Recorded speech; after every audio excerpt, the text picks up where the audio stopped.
The Super Bowl is set. Seahawks versus Patriots. What an awesome day of football. Two completely different games, an offensive explosion, a defensive battle in the snow.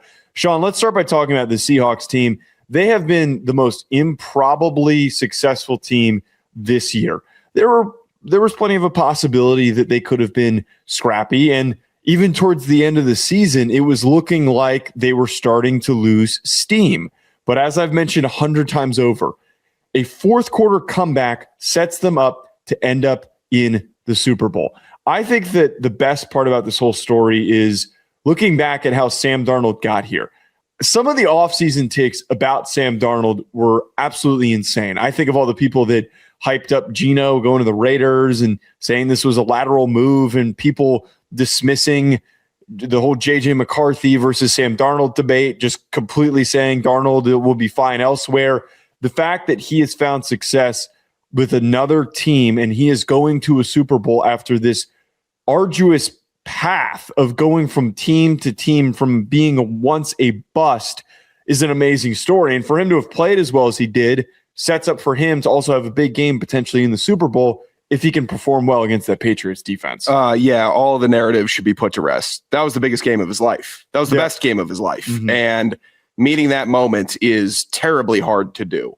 The quarterback position, so fickle, so difficult mentally. And he just went out there and outdueled Matthew Stafford, who's going to be the league MVP this year. And I'm not saying Sam Darnold should be receiving votes or should be the league MVP, but if you outduel that guy in that game, in that moment, a dude that's done that before, a guy that's won a Super Bowl before in Los Angeles, yeah, I got some respect for Sam Darnold. How dumb are the Vikings? That'll be addressed later on in the show. Going to have a little hypothetical for you in a moment, but really, really impressive from Seattle. I mean, this is the team, right? This is the team that wins it. Hard defense, physical. Maybe they got a break or two in this game, but they earned it. I mean, this is a team that freaking grinded in this one. I love this team, and I can root for them, right? I can root for Darnold. I can root for all the naysayers that are talking about this guy being nothing. And you know what? I don't know if he's a guy that should look back and say, I should have just not been drafted for the Jets, request to trade, but there's a blueprint somewhere in this whole madness of his quarterback journey of what to do, what teams not to go to, and how to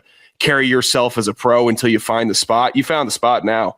It's really impressive what he's done. Well, I think Dante Moore made a right decision not declaring for the NFL draft and staying back at Oregon, because he could have been the next Sam Darnold, which is insane to consider. I don't think it's a foregone conclusion, though, that the Seahawks end up winning this. I think that the Patriots' offensive woes that they had against the Broncos, them playing in the snow, this whole second half, nobody could move the ball. I didn't think Drake Maye was particularly clean, and I'd be a little bit worried about that offensive line going up against Seattle. But I think it's going to be a really hard-fought battle. I think it's going to be much more low-scoring than what we just witnessed. I don't think we're going to get as many big explosive plays. I think that both teams are going to play their best defensive performances in when they end up facing the Super Bowl. If it's not a snowy blizzard and it's not raining and freezing, that's when the Patriots offense was really shining. Like when Drake May's buzz was happening this year, it was warm out and they were playing on a nice track and the weather was good and it was like 60 and sunny in New England. He gets an environment like that in the Super Bowl. I'm expecting more from the Patriots offense. And would I be crazy to expect even more from Seattle's offense? How could I not? Like this, it's just so impressive what they did today, all facets. Kenneth Walker, one rush attempt away from maybe a bonus bet hitting that we gave out, but it is what it is. It's a tight line. I don't know how Vegas does it.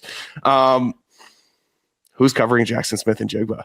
Who's covering that guy? How do you Christian Gonzalez? I guess. What kind of you're acting like that's a bum out there guarding him. What are you talking about? Christian Gonzalez got routed up a little bit today. He had a big deep pass that he gave up. I think, and that's to the Denver Broncos receiving core. I'm expecting a big game from Smith and Jigba in the Super Bowl. I really am. So, okay, this was part of what I was yelling and griping about because my Rams bet didn't end up hitting. That was atrocious play calling. I don't think that the Patriots are going to make the same mistakes as what the Rams did. They left Smith and Jigba in a lot of one-on-one situations where he was completely cooking any Rams defensive back that was in his path. I do not think that the Patriots are going to make a lot of those same mistakes. I think that the biggest impact here is that the front seven, the defensive line for the Patriots, I think could be a lot more disruptive. If they can slow down Kenneth Walker and then get pressure on Darnold, which Darnold has been one of the weaker quarterbacks in the NFL this year when pressured, that is the big key and path for the Patriots winning.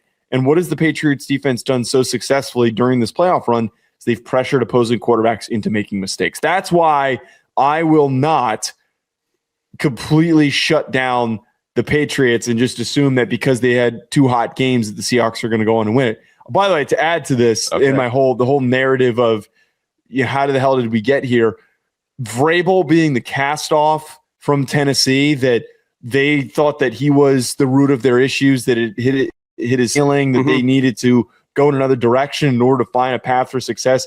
Another guy who has carved his own way to getting to a Super Bowl is insane.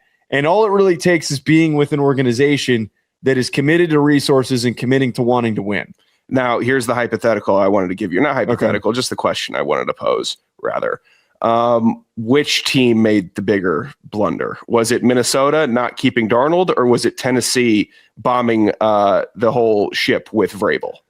I think it's Tennessee bombing the whole ship with Vrabel, because as great as Darnold has been, I think that it's generally short-sighted to just look at a quarterback over 2 years and then also not know how much longer you're going to have him for. You have an elite head coach in Mike Vrabel who could have navigated the transition from Tannehill and Derrick Henry and all those guys into the new age of success, because he literally just did it with the team. That Maye didn't set this team up. Maye didn't do anything with this team. This is not like he picked it up right where it was left off. No. Gerard wasn't doing shit with this team. Yeah, if Gerard was still there, loved a Gerard. But if Gerard was still there, the Patriots don't make the playoffs. No, absolutely they do not. With that roster that they have an average-ish roster. It's like a late-stage Brady roster. It's rough. Insane. But this is my point, though. I would have argued that it wouldn't have taken very long for Tennessee to get back to being competitive.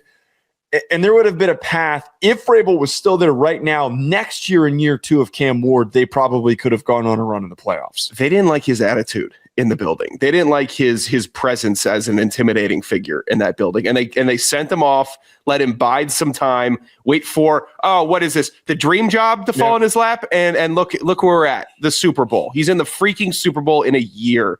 You're never smarter than some of these guys. And everybody in the front office that just wants to new age game this thing, you're wrong. You were so wrong about Vrabel. This show was correct about Vrabel.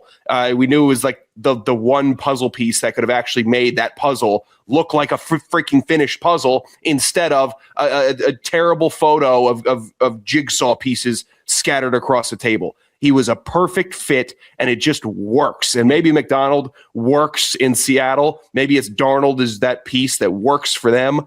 It's just like a destiny season for both of these teams in their own ways. It's going to be a fantastic final game. I've been fine with the Rams too, by the way. I'm thrilled that Seattle. I was kind of rooting for the Rams more because I think it would have been a more interesting story for Stafford to get back there. And this is going to seem awfully snobbish, but I kind of don't like it when the year 2 quarterback gets there, and if they theoretically won it, I don't love that. So I think if you throw Stafford in there, I think Stafford would have absolutely have beaten the Patriots and would have beaten the Rams, and the Rams McVay would have gotten revenge for when he took the Rams to the Super Bowl not long ago. I really wanted to see. I love McVay. I love Stafford. I wanted to see them get their second Super Bowl together. You know what? I'm not going to run down a Ride into the Sunset Super Bowl because that's like one of the coolest things you can see. It was awesome with Peyton. It was awesome. Well, didn't Stafford say? Didn't it get announced earliver that he's coming back next year? I didn't. I missed that part of it. If he's coming back, then okay, awesome. Get a young guy in there this year, then, and start having him learn from great Matthew Stafford. Just soak that up like a sponge, and the Rams will still be fine. I'm all for the young quarterback going in and winning it, though. That just starts a legend right there. Year 2, people thought he was a project. People thought Drake Maye was a guy that you would have to sit for a full year and then see how it went in year 2. He's the second MVP vote. He's that guy. He is a legitimate NFL quarterback. It's awesome. I mean, recent Super Bowls have left me felt like, okay, cool, loaded team. These are complete teams. Like, these are complete ass teams that I can't wait to see. There's no gimmick either. There's no tush-push gimmick like Philly, where you're like, oh, are they going to go up there, run 2 plays, and then sneak it for a yard, and that's what I'm going to get for 60 minutes between all these hellish commercials? No. These are 2 teams that just play the hell out of the sport of football. They hit like hell on defense. They're going to taunt and get flagged for it. Ridiculous penalty. I'm not saying it's inappropriate. We don't know what he said. I know. We don't know what he said. He could have been wiling out. I mean, obviously, I was happy with that penalty because it almost helped me my bet. Oh, it almost lost the whole game. It almost kept Seattle out of the Super Bowl. How crazy that penalty was. Well, don't curse in front of the ref. As somebody who's been flagged twice when I was in college for doing stupid shit in front of a ref that wasn't.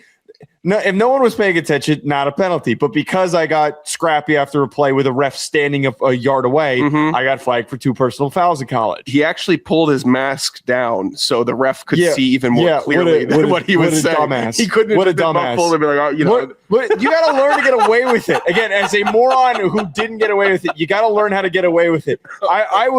I would cover my mouth if I saw the ref right there. I'd be doing this, shouting stuff at him. Like who said that? Do some ventriloquist shit. Yeah, you know? Yeah. I mean, it learned from the baseball pitchers. Every player just yells the foulest things possible into their mitt. But big field, I'm yelling into my mitt. Nobody can really see that it's me. Okay, eject me if you want to. Prove it. You can't do it. That was like the one flaw. That was like the one thing. I was so okay with it. And then I loved how Seattle closed that game. I loved how they closed it. Big nuts plays. Throwing on 2nd and 8. Why? Oh, why not? How about let's move the chains and get this thing over with? Big balls play calling at the end of the game. That's why I wanted teams to wait for a freaking head coach candidate to come out.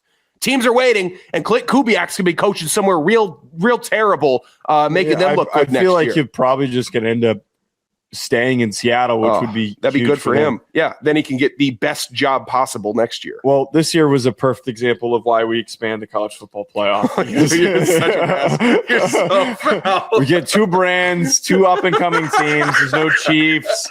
It's not just the same teams that keep getting to the Super Bowl. It's the expansions of the CFP. It did the right things. You got a true freshman, and then you got a 7th-year quarterback. Yeah, exactly. We're perfect. I mean, exactly. You couldn't have broken it down better. All right, everybody. Thanks so much. Comment below who you think is going to win the Super Bowl. Hit that like button and subscribe. We'll talk to you later.